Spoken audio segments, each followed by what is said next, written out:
The Tennis Gambling Podcast on the Sports Couch. Make real money predicting sports. Couch is available in every state. You also get $20 for free. You sign up with the promo code SGPN. That's Kalshi, promo code SGPN. And one to the Tennis Gambling Podcast here on the Podcast Network. Currently Thursday night, February 12th, around 11 p.m. Eastern. I'm host always Scott Reichel, once again going solo for this pod. Time to get into the preview of the quarterfinals in Rotterdam. I do want to point out, by the way, that of course there are still other events going on. We have stuff going on in Dallas right now as the Paul match just started against Kecmanovic, and we also have Buenos Aires, but unfortunately, we are missing some lines from those tournaments, so decided to skip those for now. Instead, we do have previews, and we have lines for all four Rotterdam quarterfinal matches, so we're just going to cover those four. So once again, we're skipping two of the three events. Apologies, but it is what it is. We're going to move into Rotterdam only for this episode. Now, before we get into the preview of the four matches taking place on Friday in Rotterdam, a reminder that you can support the show by subscribing on YouTube. Podcasts can also be found on Spotify or Apple. Plus, a reminder, check out the SGPN app, free to download in the App Store for access to all of our free picks and podcasts. So you can check out the Tennis Gambling Podcast on the SGPN app as well. And a reminder, the Daytona 500 is this weekend, and NASCAR Gambling Podcast crew is hooking you up by giving away $100 cash and $100 SGPN gift card. Enter for free at sportsgambling.com/Daytona to enter the free gift card and cash prize giveaway. Plus, reminder, check out the merch store. A lot of great Tennis Gambling Podcast merch, sweatshirts, t-shirts, and mugs. High quality, very affordable. Think of the options that we have on the merch store, not just for the tennis show, but for the other shows on the network. Now, starting off the recap of what happened in the last episode. Unfortunately, the lock and dog picks were not good. On the bright side, the outrights look fantastic right now. For the lock and dog recap, ended up going 0-2. For the lock, we had Fucsovics to win in straight sets at -135. Wasn't close as he lost outright to Den Oden, who had never played an ATP match in his entire career. And Fucsovics ended up losing in straights. A bit unlucky by us that we ended up having part of the logic for fading Den Oden was the Davis Cup action in India. However, he was given 2 days off. They put him on the final day of the first round, so he had extra time to recover, which was a bit unfortunate, but either way, still an embarrassing loss by Fucsovics, so picked up a loss there. For the dog, ended up having Griekspoor and Perricard first set no breaks at +110. Didn't work out as Perricard was really bad for the entire match, and Griekspoor broke him midway through the first set. So picked up a loss there for the lock and dog. Really no regrets in the dog, though. Getting two guys who are really terrible at returning at +110 to not break in the entire first set, and we ended up losing, so it is what it is. We'll look for a better episode here in the quarterfinals. Now, going through the recap of the round of 16 in Rotterdam, mostly straightforward. We had a couple of close matches, but it was mainly straight sets. So for the round of 16, O'Connell was able to upset Nori in a competitive straight set win. Saw Griekspoor beat Hallis in straight sets. Munar pulled off an upset, beating Kashanov, who has really not been good for the last year, and Munar was able to win that one in 3. Humbert ended up beating Den Oden in straight sets. He was down a break in the first set, then he rallied and was able to beat him in straights.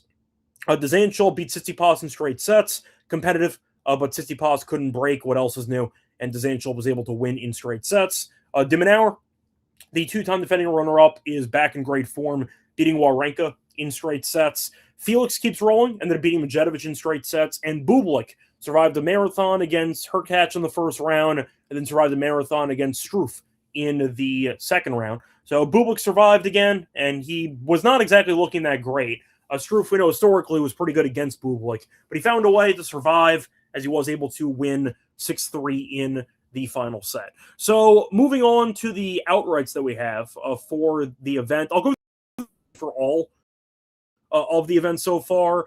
It has been a phenomenal, and we'll see if it carries over, but that's why I'm really not that, I'd say, worried about the lock and dog picks that we just had that ended up losing, because if you back the outrights, you're in a great spot to win potentially all 3 of the events. So we'll see. For Rotterdam, mentioning the people that we did lose, so we only lost one guy. So for the outrights in Rotterdam, Paul's playing right now against Kecmanovic. Massive favorite. He's like -400, but he's +1100. Nakashima lost at 16-1. And we have Cilic, who is in great form at 50-1 as he beat Quinn. Fun fact, by the way, Cilic landed against Quinn on Thursday. He won 38 points.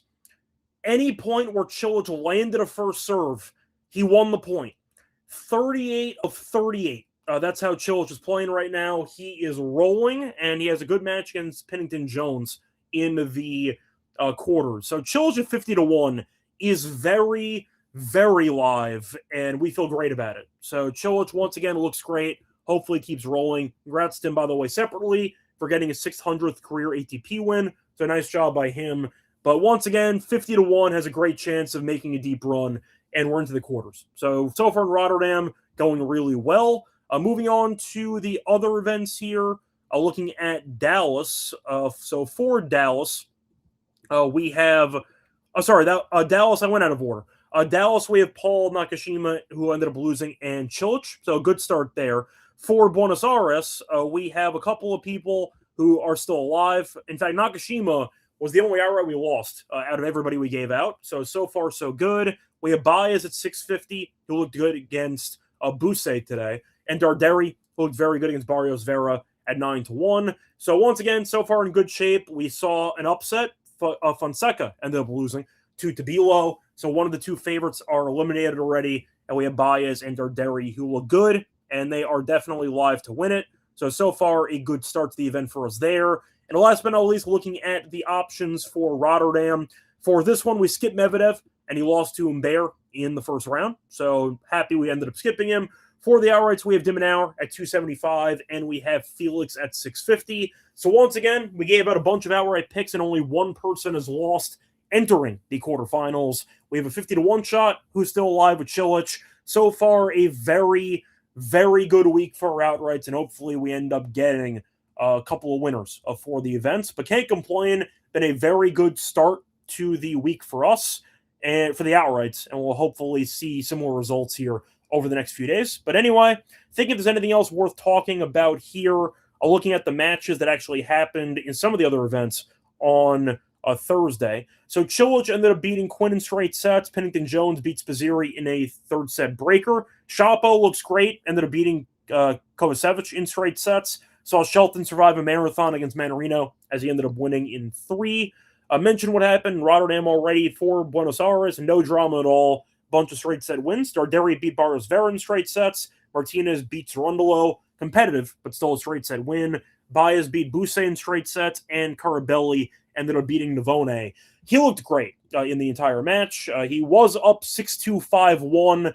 Lost 4 games in a row. Got a bit dicey, but he eventually settled back in, and he was able to win the next 2 games and the second set. But really no drama at all in Buenos Aires, besides Fonseca losing to Tabilo on Wednesday. But either way, the outrights look great, and hopefully they carry over into the remainder of the events. Anyway, time to move on into the breakdown of the quarterfinal matches in Rotterdam. Before we get into those matches, a reminder they're brought to you by our sponsor, which is Kalshi. So it's a real money prediction market available in every state. Ton of trading options for your favorite sport. Besides sports, they also have markets for politics, entertainment, and even the weather.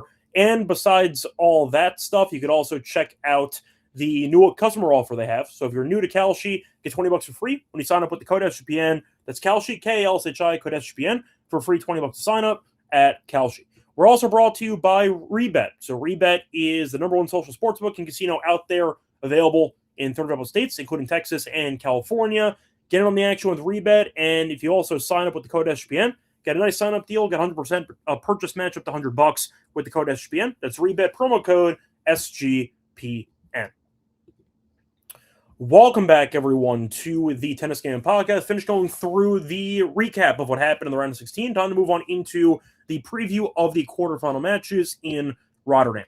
So, starting off with the first match on the card, we have Humbert taking on O'Connell. O'Connell, with her qualifying, he's dropped 1 set only in the entire event, and he looks pretty good.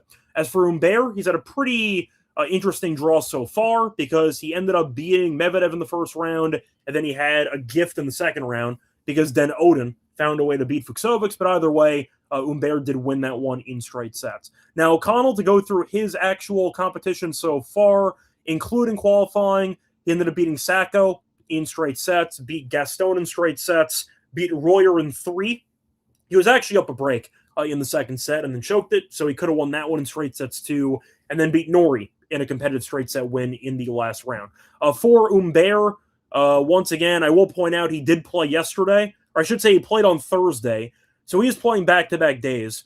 As for O'Connell, he did not play yesterday. He played on Wednesday. Or sorry, not play Thursday, he played Wednesday, so there is a rest advantage in favor of O'Connell for this one. Humbert, though, is minus 455. O'Connell's around plus 330 for the spread, minus 4.5 for Humbert, even money, plus 4.5 for O'Connell, and the over-under is at 21.5.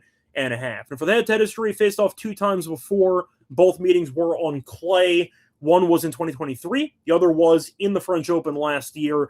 Humbert won the French Open meeting last year. Wasn't easy. There was a 7-5 and a 7-6 set, so it was close, but Humbert did win all 3 sets, and then we ended up seeing O'Connell win in Munich in straight sets back in 2023. So Humbert said before, he has been having a pretty interesting path so far.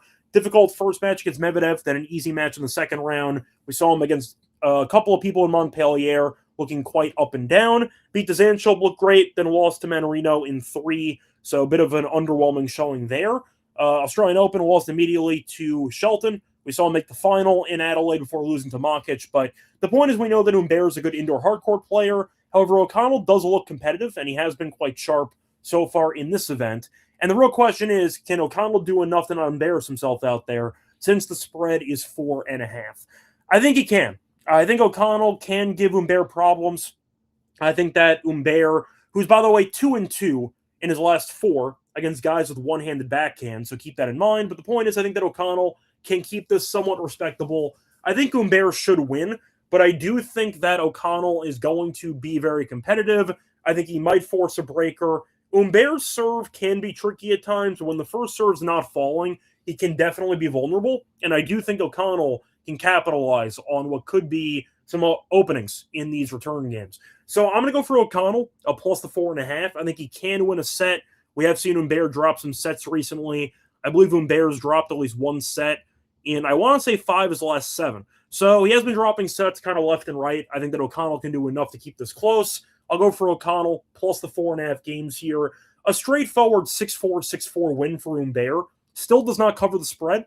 So I'll go for O'Connell to cover. Give me the plus 4.5 in this one.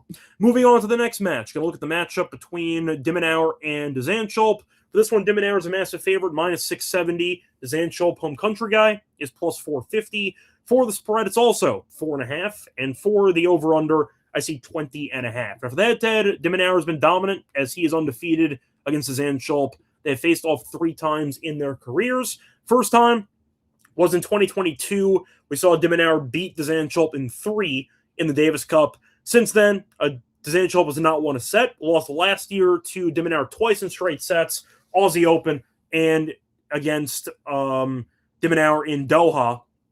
So no meetings this year, 2 meetings last year, and de Minaur kind of coasted in both of those. De Minaur so far in the event has been good. Beat Fies in straight sets and beat Wawrinka in straight sets. So a pretty decent draw for de Minaur. It's why we have him to win the event. But either way, 2-time defending runner-up. Looked great once again in this environment. For Dzanchov, beat Pavlovich in the first round, who's a good server, and he ended up beating Tsitsipas in straight sets in the next round. Tsitsipas, we know, has been pretty underwhelming for about a year, but we know that he can serve pretty well, especially in indoor hard courts, and Dzanchov found a break while holding every single time. So both guys have had pretty interesting paths so far, but de Minaur is a massive favorite, and probably rightfully so. The question is, will Dzanchov do anything to show resistance in this match, or will de Minaur run away with it? De Minaur straight sets, by the way, is minus 200, so it's really a question of team totals here. De Minaur is at 12.5, and you're looking at Dzanchov at 8.5. The question is, can Dzanchov do enough to keep this match somewhat close? Doha was 6-4, 6-4, and the Aussie Open last year, just for reference, was a total of 6-1, 7-5, 6-4.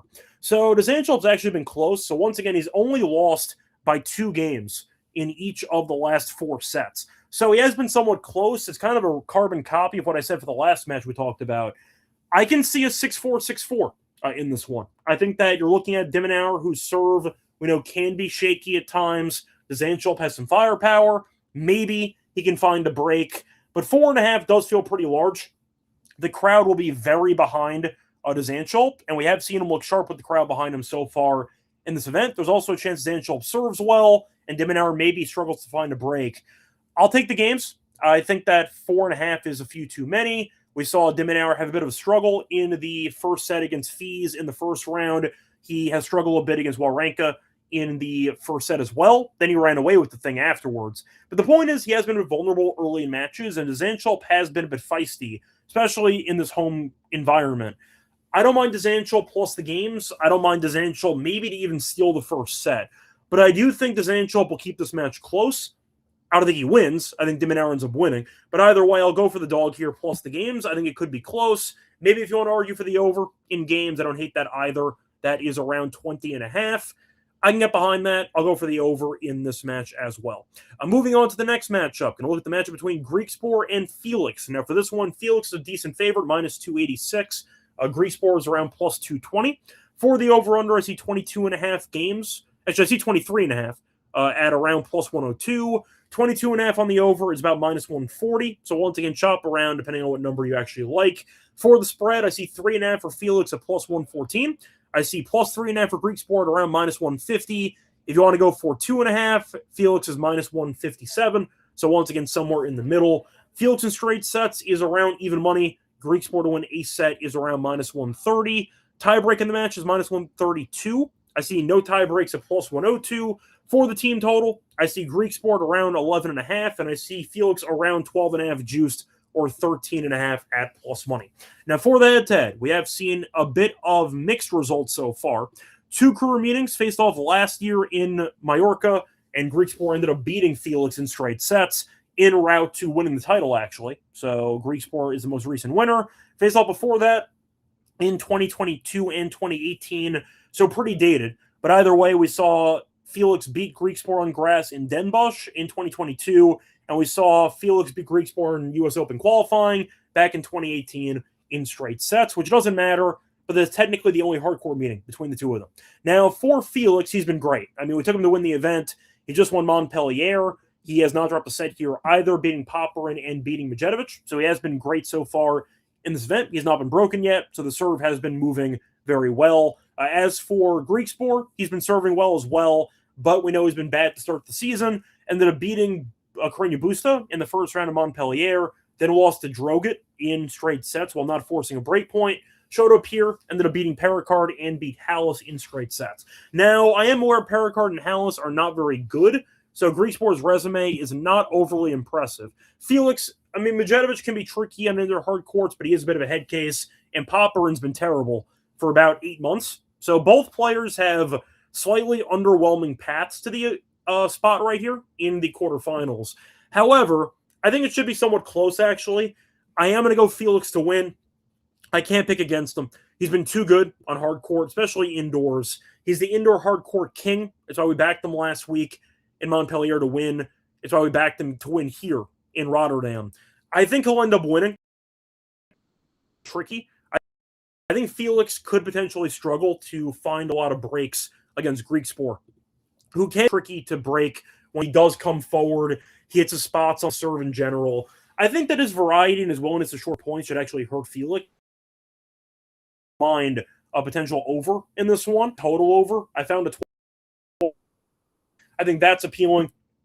I think Felix ends up winning, but I do think there will be, in my opinion, some type of breaker in this one. So I do think that, once again, breaker being minus 132 does sound pretty accurate. I think there will be a breaker. I think Felix will end up winning. But either way, I do think the over is worth consideration for this matchup. Moving on to the last one, matchup between the likes of, pulling it up right now.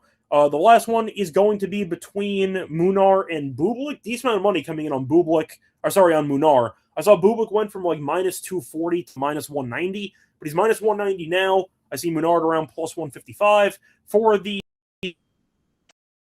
Bublik, plus 2.5 for Munar is at 22. And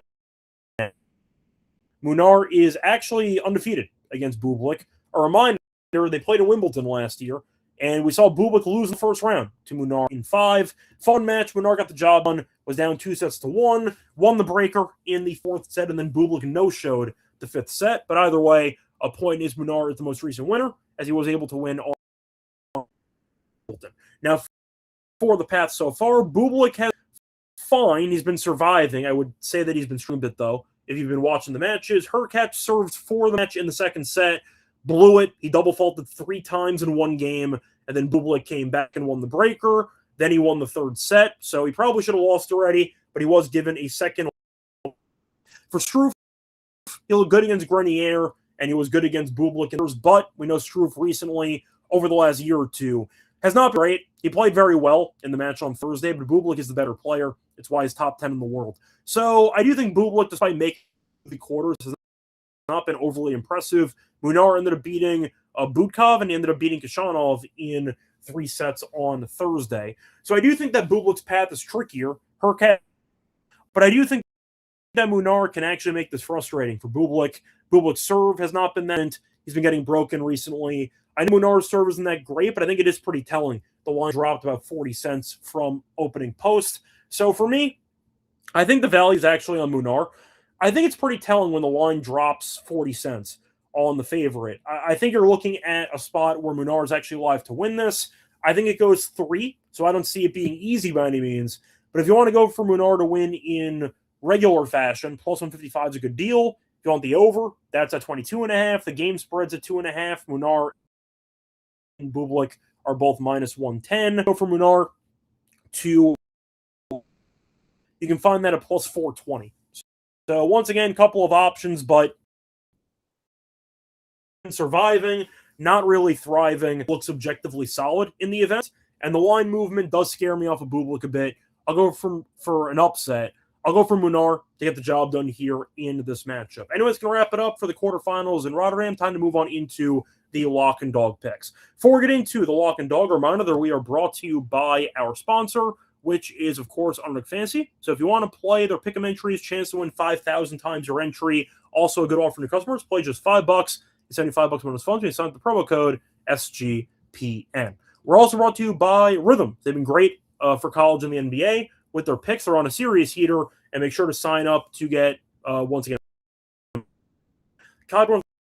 the leaderboard, or use the house model to take models from the other people on Rhythm. So once again, good community out there, chance to experiment with your model building process. And if you are new to the platform and you want to go to the premium version, use the code SGPN25. Go down the app, and you'll get a nice 100% off your first month. That's Rhythm, RITHM, code SGPN25 for a quarter first month at Rhythm.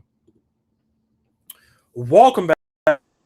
Guys, finished going through the preview of the quarterfinals in Rotterdam. Time to move on into the lock and dog picks. For the lock, going to a pretty juicy play, but I still like it. Give me Felix team total over 12.5 at minus 150. I love the price. We know Greek Sport can be very tough to break. We know Greek Sport's also a terrible returner. He's a tie break magnet, and I think over the course of these 2 or 3 sets.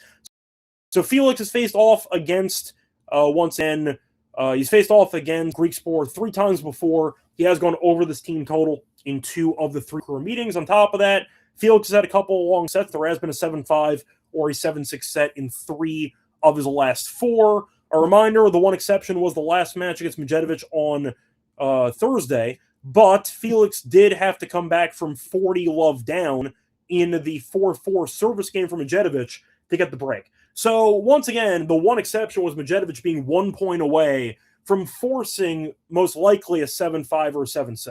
So we have seen a couple of long sets recently for Felix. We have seen a couple of long sets here for Greek Sport, as Greek Sport has had a 7-5 or a 7-6 set in 7 of his last 9 matches in Rotterdam. So I do think you might end up seeing what could be a very solid serving display from both guys. I do think that there's some value in the spot, especially for the team total of 12.5. Couple ways to get there. Loses close in 3, wins in 3, or wins in straight sets with a potentially long set, which I think is realistic as well. Give me Felix team total over 12.5, minus 150. That's on Bet365 as my lock for the show. For the dog, going to stay on Bet365, going with a parlay, actually. A breaks of serve parlay. Give me O'Connell break with DeSancho break at plus 136.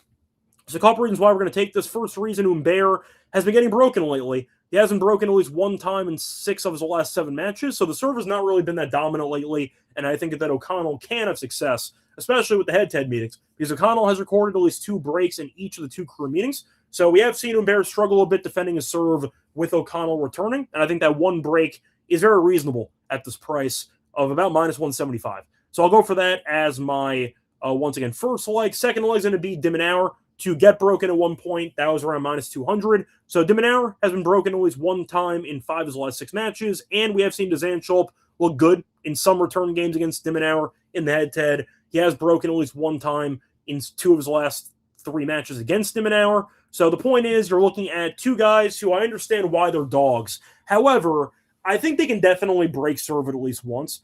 Humbert has been getting broken a lot recently. We know de Minaur's biggest weakness is the serve. I think that both guys can get at least 1 break, and I love the price.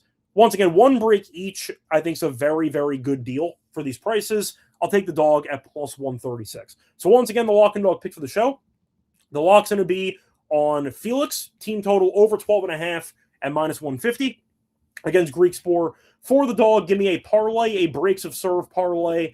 Give me O'Connell over half a break parlayed with the Zandschulp over half a break at plus 136. Anyway, that's going to wrap it up for the show. Back once again for the semis in Rotterdam. Till next time, good luck to all of you, and all